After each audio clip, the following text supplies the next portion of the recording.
say something else out of basketball, because today in Greece is something that nobody cares about basketball. Today I'm very proud. I'm a Greek guy because 5 or 6 millions of Greek people was on the road. Today is a special day for us because we complete 2 years from this very bad accident that happened with train. I want to say that all Greece is next by their side about family, by the side of family. I'm very proud today. Thank you. Welcome to PAO Fans International. You're joined by Nick, Chris, the Άρχοντα, and myself. Welcome, boys. Good evening. Good morning. Good morning.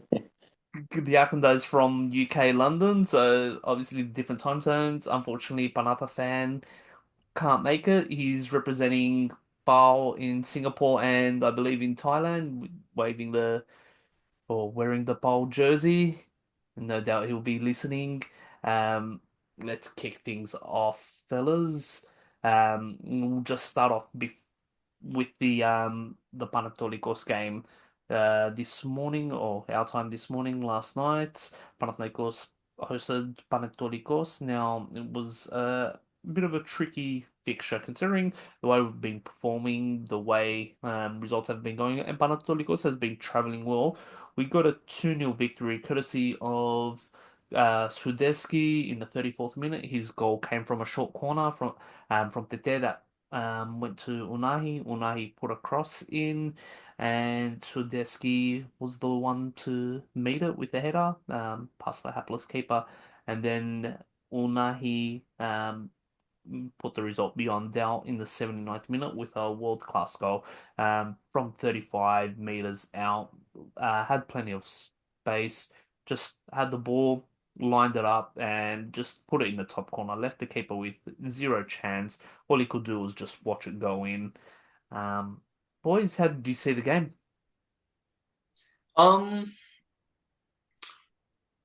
Overall good. I think you have to put into context, right, that we've been playing pretty badly recently and stuff. So, as you said, Sterg, Panaitolikos, a team that's playing pretty well recently.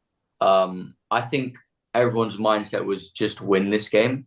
So winning with a clean sheet and a goal is good, but I think Swiderski was causing problems from the start. He had like 2 half chances at the start and stuff, and then I thought the goal was really nice. It was quite an ambitious, I want this kind of header, and I saw that a lot from him in the game actually. He's clearly a pretty big aerial threat, which is really good because it can provide like a different dimension up there. I'm not saying Foti isn't, but it's good to have someone like that there. The only real thing from Panaitolikos was this Tete. Is the guy who used to play for Kifisia? Yeah, yes. He was causing us big issues. He was very strong, very fast and stuff. But again, there was no big chance necessarily from Panaitolikos. I actually thought our friend Bart did okay, finally. I saw him say something about like playing with injections after or something. So, yeah. But a player that really annoyed me during the game was Gotsira still. This guy is just not up for it.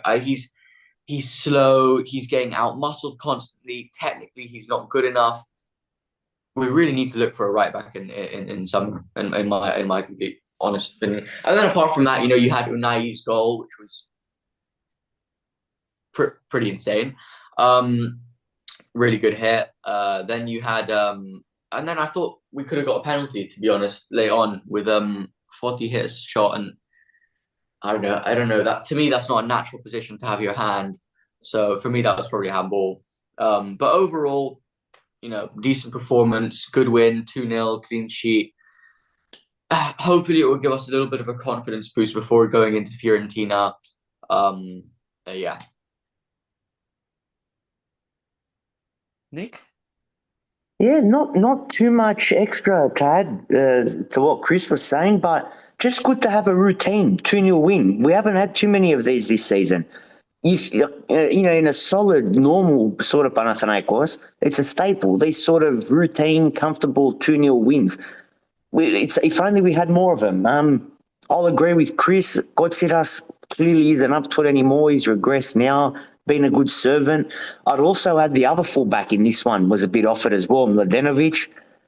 Can't knock him. He's always because off it. He's always off it. Yeah, but he's been, for reasons beyond his control, honestly. He's been playing non-stop. Victoria doesn't favour Max, and this is what we're left with. And he tries his guts out, Mladenovic. So he was off at this game. We can't really criticise him, honestly. Other than that, I think you nailed it with their striker that they're giving us problems. So it wouldn't shock me if he looks higher up the food chain in Greece come the summer. When Victoria first came in, his opening press, I remember it vividly, he spoke about attacking and defending set pieces. Now, our first goal wasn't directly whipped in off a corner, but it was a corner that was played short and then crossed in. Finally, we've struggled for goals this season. Set pieces are a part of the game. Let's look to set pieces for goals if need be. And Swiderski, it was coming. It was coming. He's assisted a couple of goals. He's had a hand in a couple of goals, like leading up to the assist. Finally, well deserved. As you said, Chris, he gave him a lot of problems. Hopefully, he goes on a run from here. And honestly, Victoria's got a decision to make. We'll get on to Fiorentina. Swiderski wouldn't look out of place if he started that game. Really solid. Siopis also quite good in this one. And I know you guys were frustrated with Unai, but without him, 1 assist and 1 goal. And as you said, that goal was an absolute stunner, worthy of winning any game. And that's probably our goal of the season, probably equal par with Forti's goal against Dinamo Minsk in the Conference League, the last match day. Other than that, not much else to add. Credit, as you guys mentioned, Panaitolikos this season are one of those teams that they've given a lot of teams a good game, and they're not like so many other teams in Greece that are going to roll over and be a Paratima and go fall for the Pusties to help out a certain rival. Yeah. So credit to them, credit to their coach. Yeah, thought it was a really comfortable win. But really flat. No team really got out of second gear. I don't think either team's played fantastic. A lot of flopping, a lot of diving. Was a bit frustrating to see a start-stop like that. Constant falling over. I thought Bart played really well, especially with what he said before the game, how he's alluding to the fact that he's been playing on painkillers or injections.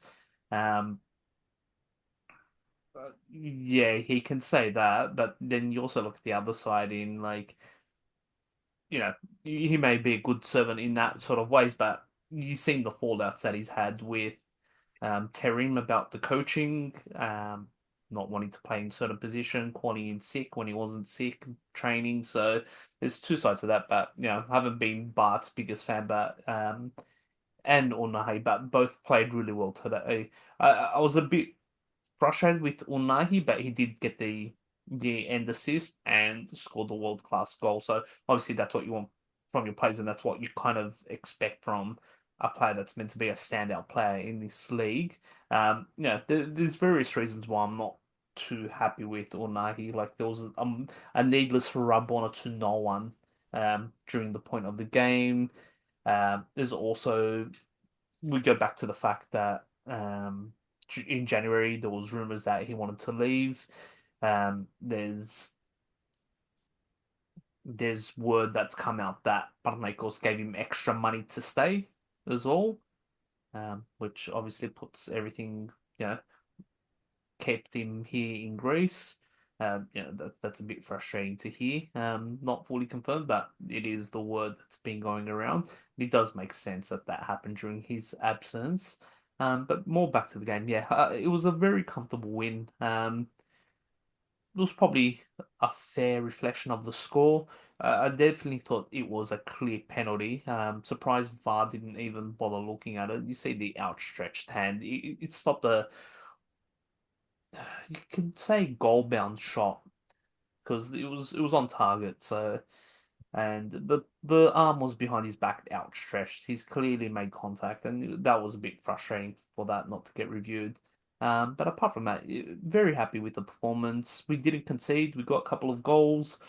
There wasn't any injuries. It's good to see Vayanidis get rest because he's going to be a key player on that right wing. against Fiorentina when he links up with Tete.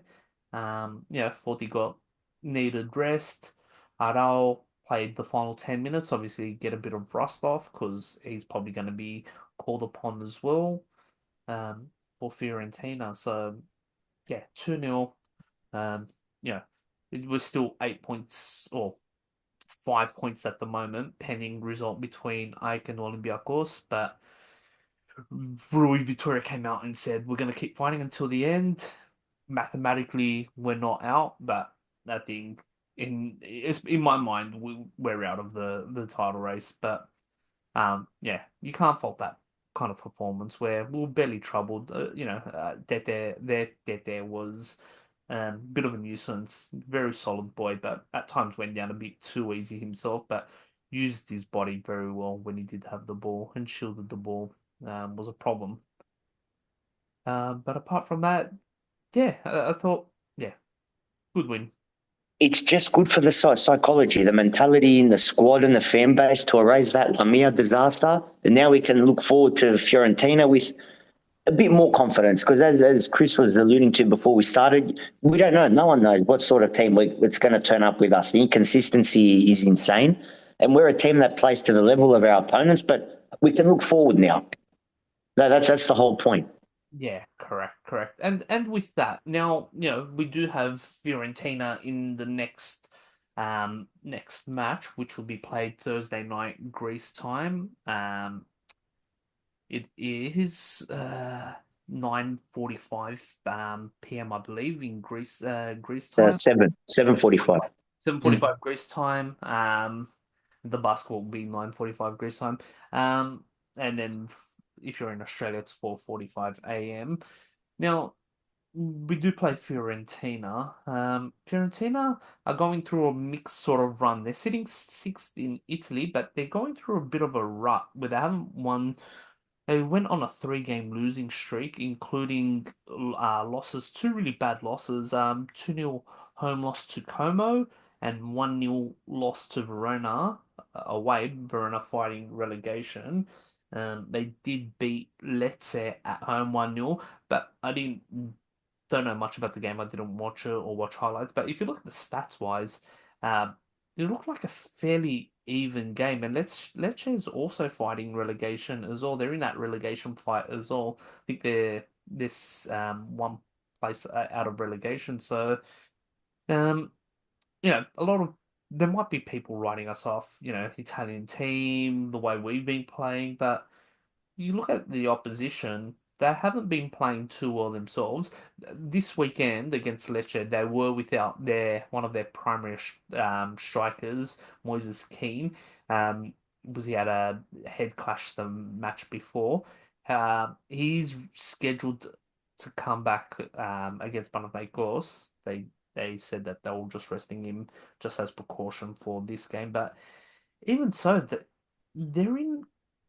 If you look at the next fixtures, so they play Panathinaikos in Athens. Then they go to Napoli away. Then they host us. Then they host Juventus. Then they host Atalanta. Then they travel to Milan. That's their next 7 games. That is a nightmare schedule where they're sitting at 6th, which is, I believe, the final Conference League spot in Italy. And they got to be, they can't just put all their eggs in their basket in one sort of comp. They need to look at multiple comps, and their next 7 fixtures are not really pretty for them. How do you guys see our match with Fiorentina? Arkonda. It's a game where it really depends on the Panathinaikos that shows up and the Fiorentina that shows up, because this Fiorentina team a couple of weeks ago beat Inter Milan 3-0 at home. That Fiorentina shows up, we could be in for a long day. But we've also seen Panathinaikos show up this year under Vitória. It can happen, and my hope is that it will happen for this game. In terms of I see it, Fiorentina, as we've said, they're in a bit of a predicament. They've had a nice rest because they played on Friday, I believe. So they've had 6 days. We've had 5 days. pretty decent in modern day football, to be completely honest. Look, they're gonna have Moises Keane back. It looks like they literally rested him for this game, so I'd expect him to start then. In terms of how I see it, it's gonna be really difficult. I think you always want to say fast start fast, try and implement some pressure on, but my worry is because our confidence right now is not up here. I actually feel like that first 15 minutes could be more about not copping one to me. And I feel like as the game goes on, I'd actually favour us more. I feel like we've been a much better second half team. That's just my feeling. Correct me if I'm wrong, but when I'm envisioning it, apart from a couple of away games in the Conference League, we had Vikingur, where we were much better in the second half at home. We had also Minsk in the Conference League at home, Lens. So I feel like we've had a few better second half performances at home. So I feel like as the game goes on, maybe Fiorentina get frustrated more, chances will open up. We will get chances. It's a football match. It's just about taking them. And to be completely honest, I don't think I take a draw in this game. I'm not expecting to win because we've not been playing brilliantly. But we need to win to give us a chance in the second leg, in my opinion. A draw and our chances of progressing decrease dramatically, in my opinion. So it's a must win, and I expect us to play like one. I expect us to play like it. There is a world where I see us playing in a similar way against the way we played against Ajax, letting them have the ball and us possibly counter-attacking. But that's up to Rui. So yeah. Nick, how do you see it? Look, we're outsiders. We are underdogs. That's the truth. If both teams play 10 out of 10, they're going to go through. For us, I think to go through, we're going to have to be at 10 out of 10, and they're going to have to be at like 5 or 6 out of 10. I think Chris is right. We don't necessarily need a fast start because after this first leg, it's only half time. You still got the second away leg to go. The longer it goes 0-0, probably the better it's going to be for us. Ideally, of course, you'd want to win the first leg because you're playing at home, but I wouldn't say we're out of it if we do draw the first leg. It gives us something to hold on. And the difference is with this game, Fiorentina's going to come out and attack us. It's not going to be like Vikingur with 10 men behind the ball, which is good for us. It means we're going to have some space to attack with the right side of Tete and Vayanidis to try expose it and get him behind him. And hopefully, if he's fit, I'd go gung-ho and I'd start Belistri, even though he hasn't played a competitive game for some time now. If fit, just start him. Just start him. The issue is going to be, as I touched on before, it's looking like Maksimovic is going to have to play out of position at centre-half. But, other than that, looking forward to it. I think this is what we wanted. Is suited as the 8. I think that's his natural position in that centre mid, that 8 role. Who, Maksimovic? Yeah. I'm saying he's going to play centre back though. Yeah, injury problems. Yeah, injuries, and Schenkerveld's not part of the European list. Yeah, so it's going to be. Looks like it's going to be Ingerson and Maksimovic at the back. could be Aral. Wouldn't rule that one out. It could be. It could I be, think that's but more likely. If Arau's fit, I can't see them gambling with Maksimovic at centre back. He's also, how tall is Maksimovic? Genuinely, he does not seem like one of the. He's over 6 foot. I don't know. He doesn't seem that tall, but that's actually going to be a really key position then, because they've got Moises Keane. I just checked, like he has 15 goals in like 24 games or something. So he's going to be the danger man. They're going to be looking for him. You know, Gusens and stuff on the side or the right mid as well. I can't remember his name. Is it Dodo maybe or something? But they're going to be looking for him and stuff. So I think it's going to be a really key position, to be completely honest. Yeah, and look, Fiorentina line up, or they've been lining up as a 3-5-2. So the last time we played that lined up, a 3-5-2 was Lens. So. Both teams are weird. I know you touched on Fiorentina's inconsistencies. We're obviously clearly very inconsistent, but we play to the level of our opponents. We have stepped up. When we've had the big games, Lons at home, Ajax away, hopefully now this one. We've beaten Ike in a derby. We've beaten Bulk in a derby. And I think the Americans might have touched on it in last week's show. In my time alone, we've beaten Juventus, we've beaten Inter Milan away, and we've beaten Roma home and away to eliminate them in a knockout tie. Yeah, and you've taken what I was going to say. So Nah, you've raised good points that we Italian teams we actually do well against. We've got very good history. I think it's just a great league in general. Great teams. We've seen AEK beat an AC Milan. We've seen Olympiacos beat Fiorentina. I think the Greek teams generally do well against Italian teams. I think it's a very good matchup. And you also raise valid points that we do match the level of our opposition, but Chelsea that Alonso put out a B team in a disgraceful manner, but I think or a second string team. Shouldn't say B team, but it is really a battle between two teams that really have been inconsistent, and it depends which Panathinaikos shows up. If the disciplined Panathinaikos that showed up today, that kind of mentality does show up, I would think that we're good for the win.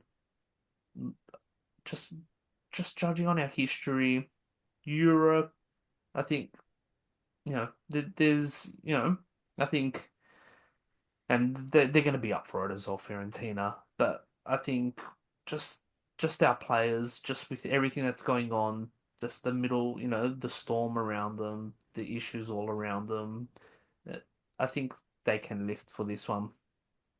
definitely. Let's not forget that this team as well has lost 2 Conference League finals in a row. And Sturge, you were saying about how they have their next 7 games are really difficult and they need to cling on to that 6th spot for Conference League. But there is another way they can get Europe, which is by winning the whole thing. And I know there are some big dogs in there like Chelsea and stuff, Chelsea, yeah. but they will also be looking at this as a possible way to actually do it. It's a knockout game. They're not going to be pushed over at all. They're not going to, if this was a group stage game, I'd maybe say, all right, they may back off a bit. But this is knockout football. They're used to it. They've been playing in this competition for the last couple of years. This is our first proper like knockout team that we're playing pretty much since I've been a PAO fan. So since that game I mentioned, Roma. Yeah, I know we've had like Lens, Marseille, Ajax, but this is round of 16 now. This is literally our biggest game in Europe in a while. Yeah. You were too young back then. Sturge will remember. We beat Roma. It's so typical Panathinaikos back then. Play to the level of our opponent. Eliminate Roma. Not only eliminate them, beat them twice. Home and away. Beat them with the same score 3-2. You think golden chance. You're in the last 16. Standard Liège, eliminated. This is exactly what it's going to be like, isn't it? We're going to beat Fiorentina, then lose to That's what I mean. Celtic. And that's what I mean about playing to the level of our opponents. But also, the Fiorentina being 6th is contingent on what Bologna does. Bologna has a game in hand and only 1 point behind them, so that's a how tight the Italian league is and how sort of inconsistent the last few weeks Fiorentina have been. So I think there is an opportunity for a win. The odd markets came out and it's got Fiorentina as favourites, but that sort of blew out a little bit. The draw came down quite a bit, and we're not too far in terms of where the money line sits. It's all relatively close as well. So yeah, I do give us a chance to win this, and we should go for the win. Let's not play for any draws. This is probably our only competition that we can actually show our worth. Like I said, I think the Greek league is just out of reach from where we are. It's just out of reach. This is a competition that let's start putting all our eggs in this basket. Let's see how far we can go. And you just said it. Put every egg in this basket. Come Thursday, every loose ball I want to see our players diving for, putting their freaking bodies on the line. I don't care if you're, exhausted. Run, make that extra run, provide the extra man on the counter attack. Go all in for this game and show why we are Panathinaikos and why it's Elas Efropi Panathinaikos. Don't get pushed over in this game. This is for me the final game where we can actually do anything this season and show our worth. Because if we lose this game, especially if we lose the first leg, that's wraps. We don't even have the Greek Cup anymore this year. I don't think it's over. It depends on the scoreline. If we lose 1-0 or something, we're still in it if we go to Italy. In it, but very so Then we're slightly. like a 5%, 10% chance. Yeah. Don't forget, we've beaten teams and we've won in Italy before. We've beaten Roma. We've beaten a Jose Mourinho team that he hadn't lost in Europe. A home game in We had Karagunis in that side. We had guns in that side. They had, Yeah. I think they won the Champions League that season. So, and I think the year after. The year before, I think. No, I think it was maybe that year or the year after. But that's a Jose Mourinho Inter team. He's a special coach, and he was back then. So, but I don't think we should easily write off what Panathinaikos can achieve. And I think it's an audition for our players as well. I think you're gonna That's what it is. I think you're going to look at the likes of Forty giving it his all, Tete, and I'm even going to see Unahi, because don't forget he's on loan and he's not wanted at Marseille. So this is obviously audition for some of these players that want to lift. Vagianidis will obviously be getting a look at. Obviously he's been looked at by Ajax. He was linked to Ajax in the winter, so there's opportunity for some of these players to make a name for themselves. And we do have Dragowski, who's the former Fiorentina player, so yeah, he's been off it lately. He's been off it. Yeah. I don't know what happened. Yeah, but it still doesn't change the fact that there's a lot to on an individual level for these players to achieve. Get the ball, look every time we're on the ball, try shift it to the right to get their team behind them. Vagianidis, that's what we've got to really focus on. Unai getting in and around the box and having a go from distance, as he did today in today's game. And as I said, I would throw caution to the wind. If we're not privy to go to see what goes on behind closed doors, if he's fit, start Bellistri, and I wouldn't begrudge him if he started Swiderski in this game. I think he'll still start 40, but yeah, you have to start 40. He's your captain. You're not going to drop him. But, I think, especially if they line up that 3-5-2, which they've been doing, I think that Vagianidis Tete side can cause a lot of issues as well. They typically do line up as the 3-5-2, 4-2-3-1 as well. They do mix it up, so it depends how they're going to come. So they do play two formations. They play a 3-5-2 and a 4-2-3-1. I think it just depends on the occasion. So if they line up 3-5-2, that's perfect opportunity for our strike players to really hurt them. I really think they're going to line up 3-5-2 in Italy and go 4-2-3-1 in Greece. The next topic, there's been, in the winter we brought in Siopis and Swiderski, and we've seen a bit of a positive impact by these players in what's been since the winter, to be honest. Really been a bit of a blight to our season with results, performances, injuries, but you've seen Siopis, and I think Siopis has been fantastic what he does on the field. I was underwhelmed when we signed him, especially with like the targets that we're targeting.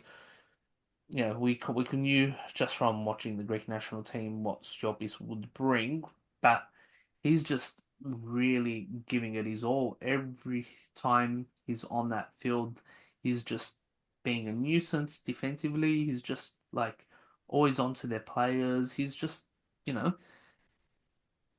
being great. Him, the enthusiasm and the quality that him and Swiderski have brought have been, have put a positive, light to what's been a pretty bad last 2 months realistically, and it seems like our last few transfer windows, um, in the winter especially, that players that we've brought in that are Greek or have had Greek league experience really lift. Foreigners with no prior experience have not really done well for us, and You reckon it's not a coincidence then? I don't think so. I really think, just looking at the evidence just on the last They few, know the league, they know the size of the club, that sort of thing. like we've seen Swiderski, he offers a different sort of output to what Forte does. They're both fantastic players. I'm not gonna berate one over the other. They're both fantastic players. One's a captain, Greek, got him young, and he's developing very well. He's obviously not having the season that he had the year before, obviously certain circumstances as well, but he's still 40. He's still the Greek national team forward as well. And you got Swiderski that is bringing something different to the team where he's making very good runs. He's gotten a couple of assists. He's gotten a goal today. Very direct runs, and we've seen him complement Forti very well when they both link up as two strikers as well. We saw that against Orfi. We saw them play together in that 4-4-2 when we played the Vikingor as well. So they can coexist in a 4-4-2 scenario.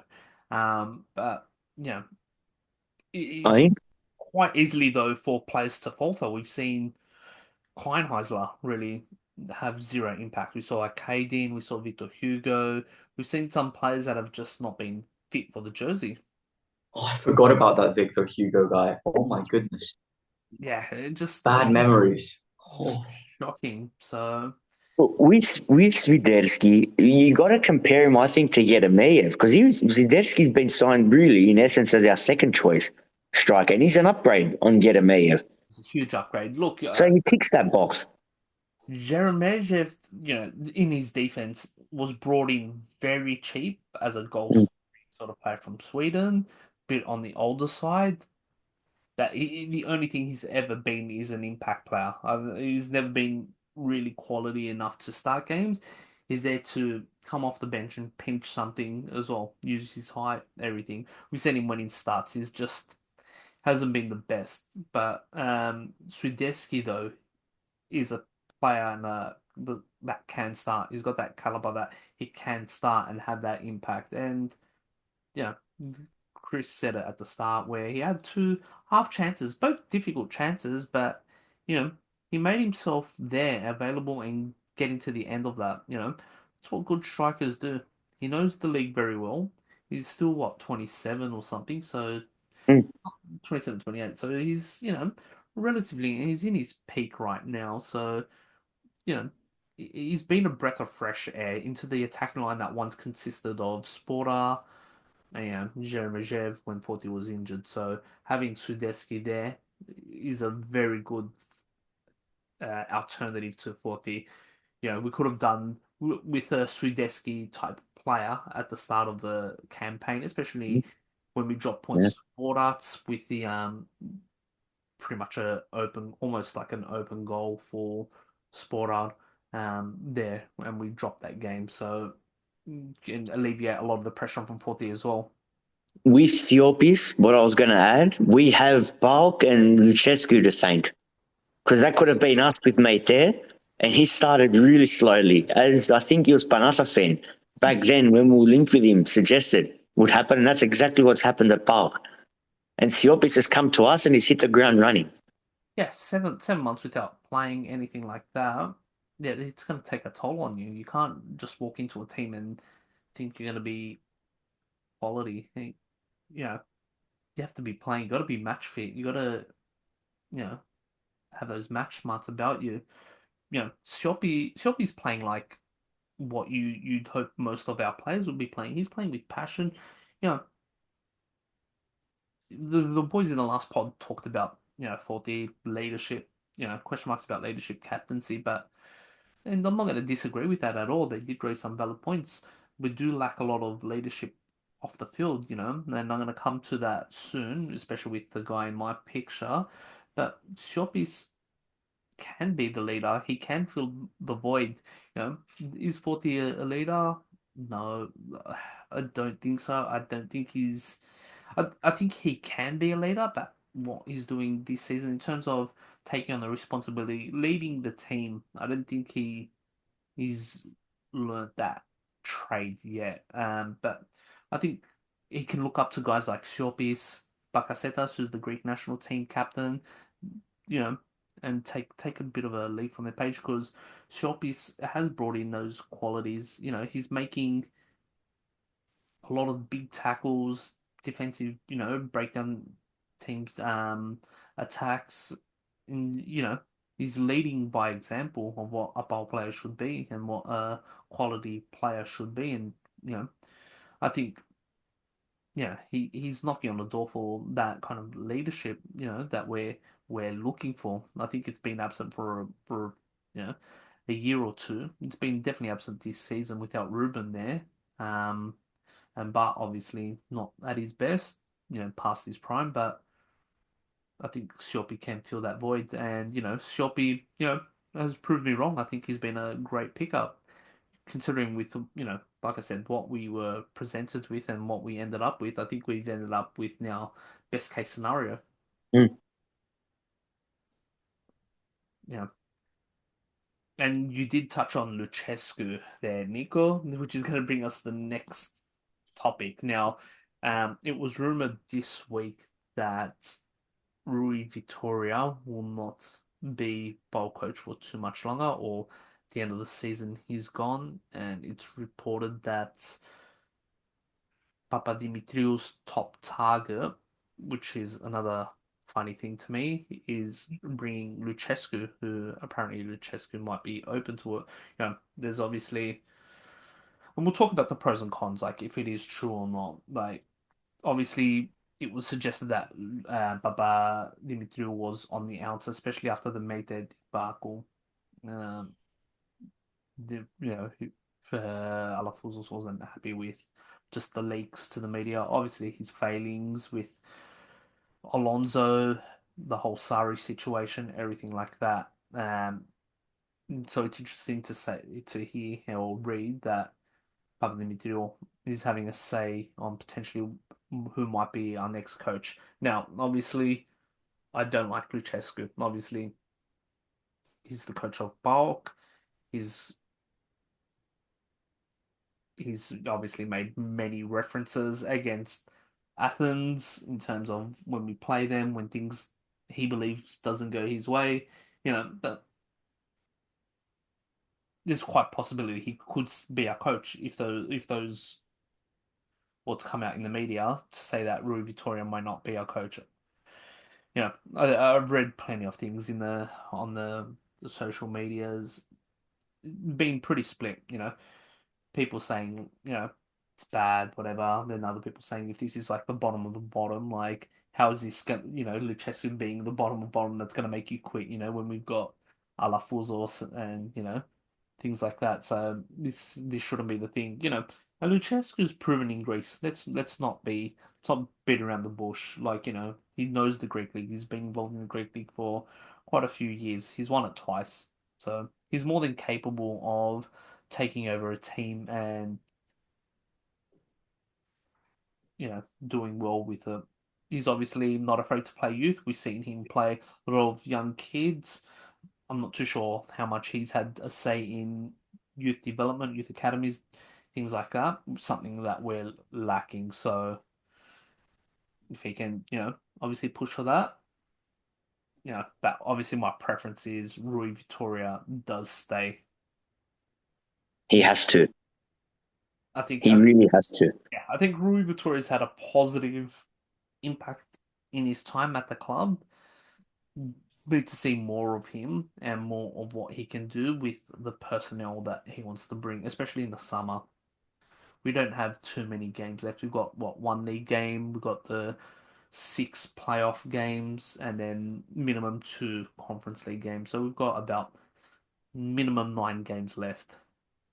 So we need to obviously, we prefer obviously that Rui Vitoria does stay on and present us what he's capable of. Because I'm sure if he stays on and we can attain the targets that he's set out for us, we could probably be in a better position to challenge, on the domestic front, and obviously raise our profile a little bit more further in Europe as well.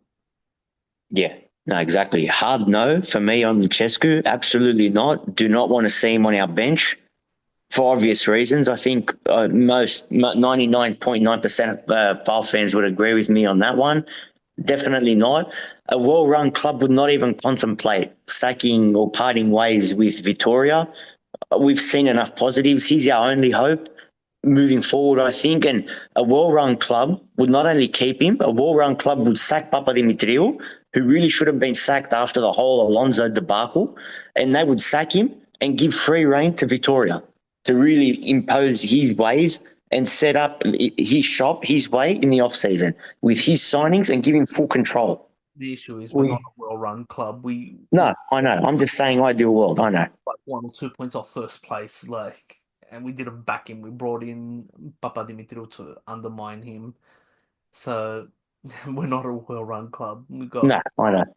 an owner that's so hell-bent on his own ego that has no idea about Panaitolikos or football, that he just makes brain-dead decisions after time, after time, after time. That's the problem. Not even he knows what comes next. So That's the sad reality. The thing with this Lucescu stuff as well is the reason I find it hilarious is like this leak is just going to make things worse, as in like with the fans and stuff.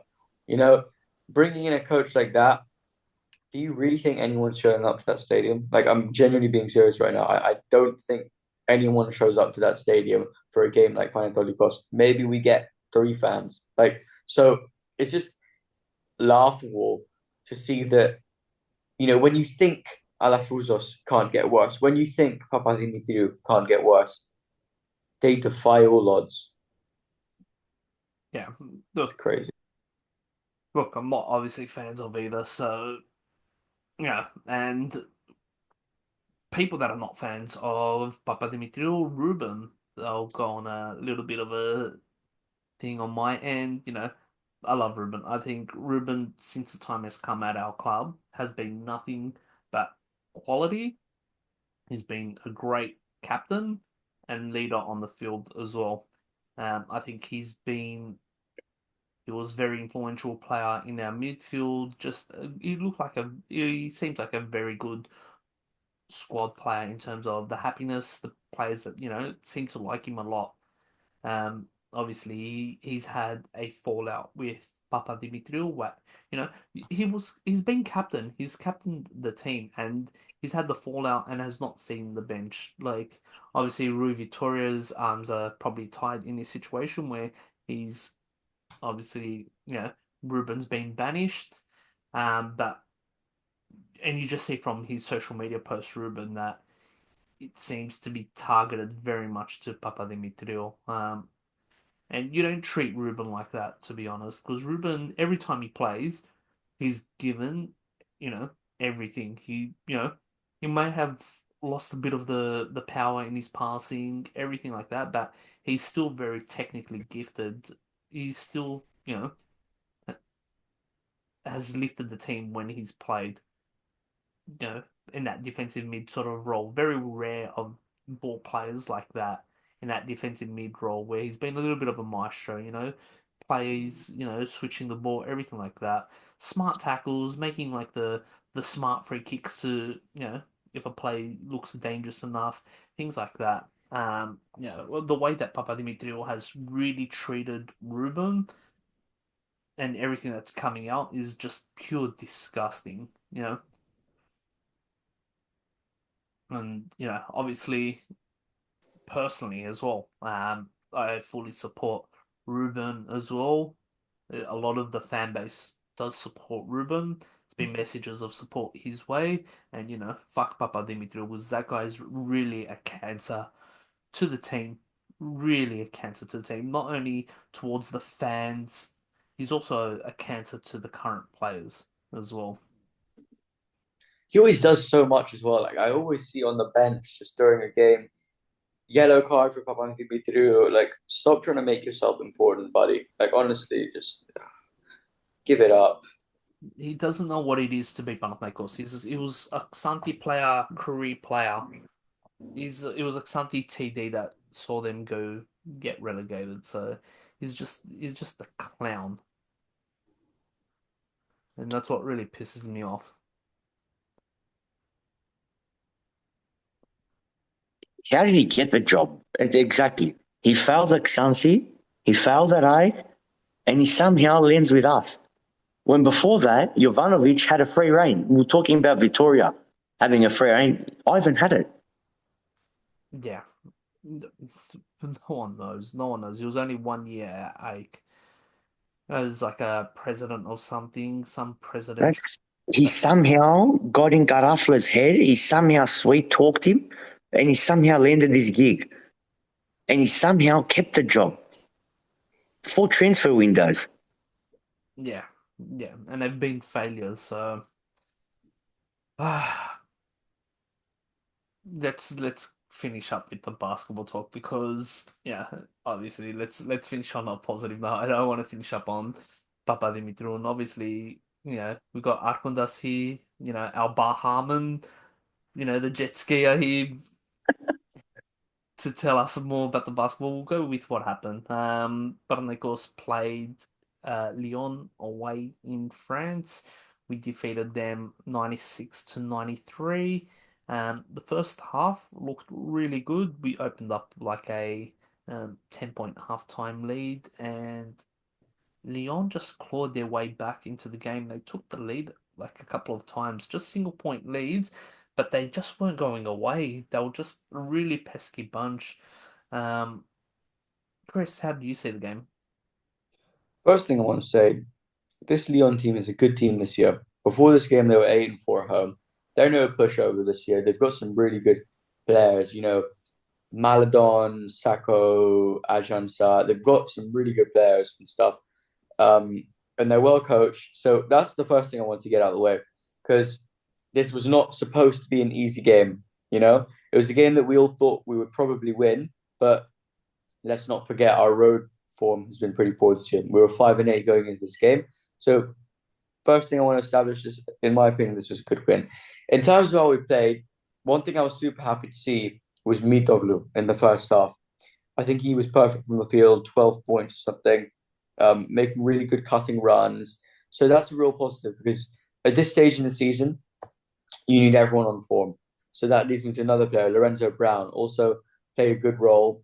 And looks like Ataman decided to trust him yesterday. Again, you need everyone you can get. So hopefully Brown is going to understand now, because I think he's had some big ego problems in the team with Ataman as well. So I think having Brown understand, I feel like now our players, I was talking about this with Andoni once, now our players all know their roles, and which is really key. So it looks like Brown knows his role now, and he's just going to fight for the badge, which is good. But in terms of how we played overall, offense was lights out, brilliant. ASVEL did shoot around 50% from 3. We know we've had defensive problems all year, unfortunately. But, for the first 3 quarters, we were really good. I even thought during the fourth quarter, we controlled the game. We always had like a double-digit lead. They would sometimes cut it to like 5. We'd always extend. Then they went on that run in the fourth quarter. Sloppy turnovers, really quite jarring, to be completely honest. And it's sometimes what happens when you don't have a primary ball handler on the scene. I think at that point we had Grant and Nunn as our guards. Whilst Grant is a point guard, he's not as good with the ball as Brown and Slukas. So that could be a slight reason. But when they did go on the run, it would have been a classic basketball game where they then took over the game. Hit another 3, and then suddenly it's like a 5-point game for them. But we fought back. I think having the veteran leadership of Slukas on both ends of the floor, he's not the best defender, we know that, but he made some key steals. He was a pest. He was fighting for it. He won that jump ball. Having a player leading your team like that is so huge. Making those big shots, stepping up, showing example. creating, and overall we fought through in the clutch on the road against a tough team. So you know what? We've not been good on the road. We were 5-8 before this game. Now 6-8. I'm very happy with the win. Yeah, I thought Slukas was huge in that fourth quarter. He made some really big plays, and he's having a knack for making those big plays in that fourth quarter when we really need a leader to step up. We talked about FC, the boys have covered as well about leaders. You need like a Slukas type player, and once again, he showed up that fourth quarter. He made some big plays to get the guy the second tech as well. After that big play, just having the ball in his hands when we're in like a tight match like that. I prefer the ball in his hands compared to none, actually. You want him being the ball distributor. I don't like Lorenzo Brown too much. I think he's a lazy defender. I think a lot of the defensive breakdowns just go through him.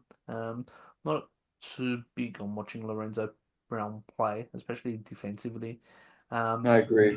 But Sluka does hustle in defense. He does offer big outlet in when holding the ball, just distributing, shooting as well. Just he's always making those big plays, and I think we win, especially because of Slukas. Although Kendrick Nunn got the top score, whatever, 24 points, whatever, it was Slukas's big plays that were really making the difference. And you got to give props as well to Slukas and a few of the Greek athletes from Olympiacos as well, and their coach regarding on live TV about the deadbeat, the things like that, the accountability or the lack of accountability by the Greek government. Nothing's being done, and that's what a leader does. He speaks out about the injustice and the atrocities against the people. So that makes me proud as a Panaitolikos supporter and as a Greek to see that kind of a person to step up and lend his voice to the people that were protesting in Greece for demanding justice for it. Um, yeah, the PAO BC was obviously a really good tight finish. It came down to like the last, obviously, 30 seconds really for us to finally say, all right, like we've won the game because we hit that big three, then they hit the three as well at the end. So it was, yeah, it was a seesaw sort of affair there. We've got they return back to play against Marousi in the Greek league, but then the following week, so 2 hours after the Fiorentina kickoff in the Conference League, next door we host Real Madrid. So traditional rivalry there. Big game, but I expect nothing less than a win and a comfortable win. Real Madrid are very off it. Well, but still, they're not a team that's a pushover either. Um, so yeah, and they're traditional rivals. Obviously, um, they're still not happy about how we beat them in the final. So And then after that, you've got the big derby a week after, which is away. Yeah, it's going to be difficult. So you need every ounce of confidence going into that game. Strong performance against Real, because Olympiacos, unfortunately, they are playing very well. I watched their game against Bologna, quite a bit of it as well. They're playing good basketball. They've got some real guns this year. being poor though, so it's Of course, it's hardly a benchmark to compare against. Of course, but any away game in the EuroLeague is actually difficult. I think we've all seen that in the past. But just in general, I think but the one good thing about the thing that gives me hope for that game is we've actually been matching up really well against them this year. We've beaten them a couple times in a row now. Obviously, we had the Greek Cup win, which was made my day. That was absolutely phenomenal. Yeah, I was so proud of the boys to be honest. Second half comeback. And I think what made my day and destroyed the Gabri today is even more we're seeing Nunn singing Uthena in the club after that. That's a powerful now, yeah, Yeah. Becky's dinner. That was amazing. But yeah, no, look, obviously the basketball schedule is tough coming up as well, so we know the significance as well. We're currently sitting third in the EuroLeague ladder, pending the Fenerbahce Paris catch-up game. So if Paris beats Fenerbahce there, we move into second. A lot of the results did go our way as well in EuroLeague, so it's really tight there. Yeah, losses can drop you down several places. That's the bad thing about the current EuroLeague. It's so tight that one loss can send you down several places. So you don't want to be. But that makes it, in my opinion, every game matters and stuff, and it makes it so entertaining as well. But like, just to mention our next five, we've got Real, obviously, then Olympiacos. Then you got Berlin at home, Maccabi away, Paris home. Those all four, I'm saying those three have to be wins. You need to try go in those next five. I'm okay with dropping one, but you need to try win the other four. I think most likely the game will probably be against Olympiacos, like just mathematically speaking. But then after that, you have Monaco away, Red Star home, and the season's done. If you can drop only 2 games in those next, however many that is, 9, 6, 8, that puts us in a prime position for home court, That's which is what we need. Yeah, yeah. And I forgot to mention, back to the football, the regular season does end with us playing Atromitos away. That's next week as well. So the regular season will end there, and then it will go into the 3 different groups. So you got the Championship group, you got the Conference League new created group, and then the relegation group.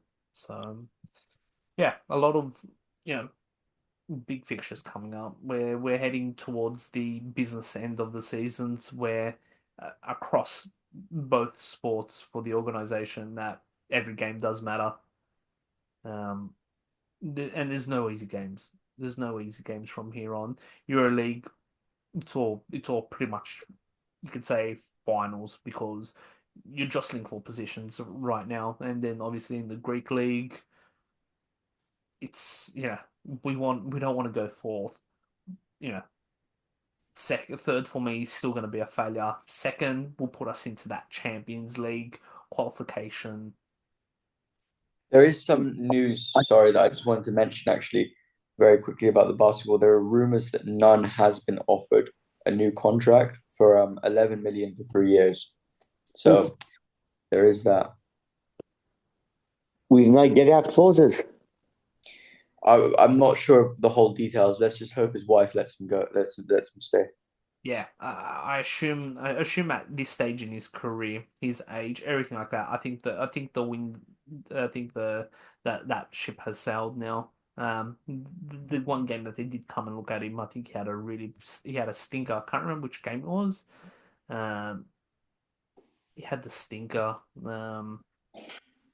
So yeah, obviously that benefits us, him staying and not jumping ship. So You mentioned with Bala, we obviously you want to try get second in that.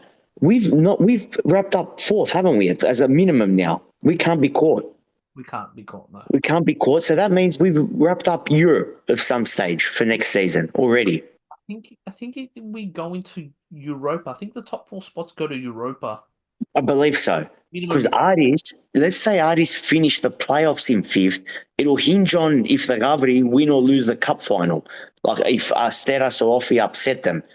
But for us, it won't impact us. We'll still be in Europe. Correct, yeah.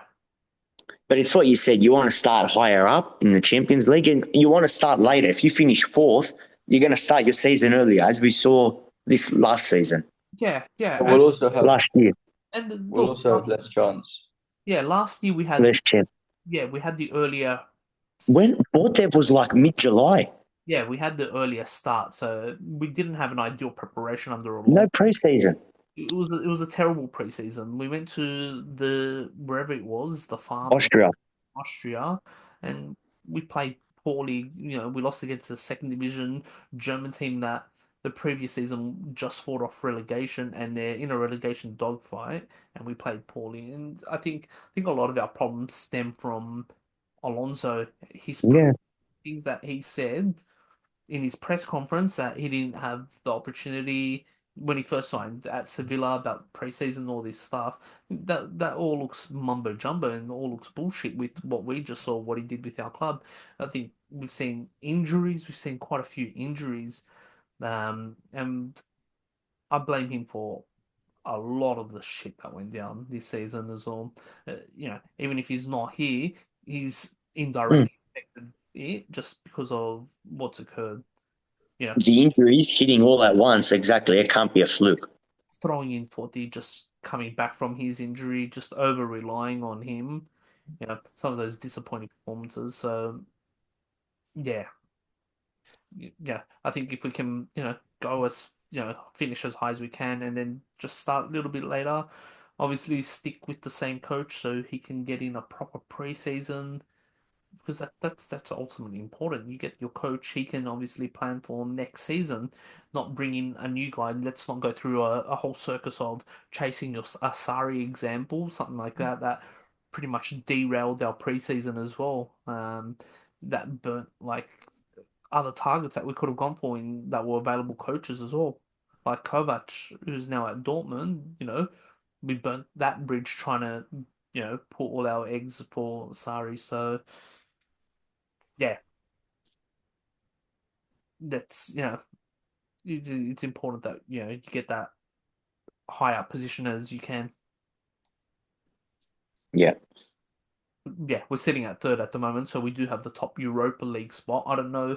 I don't know where it puts us if it's automatically Yeah. automatic qualification, or if it's in the Nah, it'll be. If I was to guess, it'll be third round. yeah. Yeah, that stuff I'm unaware how it all works. Every year UEFA changes the rules in the formats, everything like that. So there's that. And then obviously next season the new rule comes in with if a goalkeeper holds the ball for more than 8 seconds to corner, the other team gets the corner. I So did see that, yeah. yeah, so it's things like that. That's it, boys. Anything anyone wants to raise, discuss? Anything that we Just win, please win. Do whatever it takes. Just go out all guns blazing. Just win, please. Look, look, and I think we'll step up to the occasion. It is a big name in football context. Fiorentina, they're not a small name by any means. It's the knockout stages right now. It's the Milko Cup, whatever. But it's a European competition as well. At the end of the day, it's about us building our image, our brand, our coefficients, everything like that as well. So this match, has a lot at stake. So, not just for the individuals, but as a club, everything as well. So, and I think we can do it. So, Yeah, Meti Nikki times two for Thursday night, Friday morning for us, FC and BC, and leave no stone unturned. Just go for it. Bodies on the line, all action. exactly. It'll be interesting to see how we line up as well. Obviously, that centre back is going to be the one that all eyes on. All right, boys. I think we can end it there. Kagnita, and obviously Chris from UK. Australia meets UK again. Great to have you on.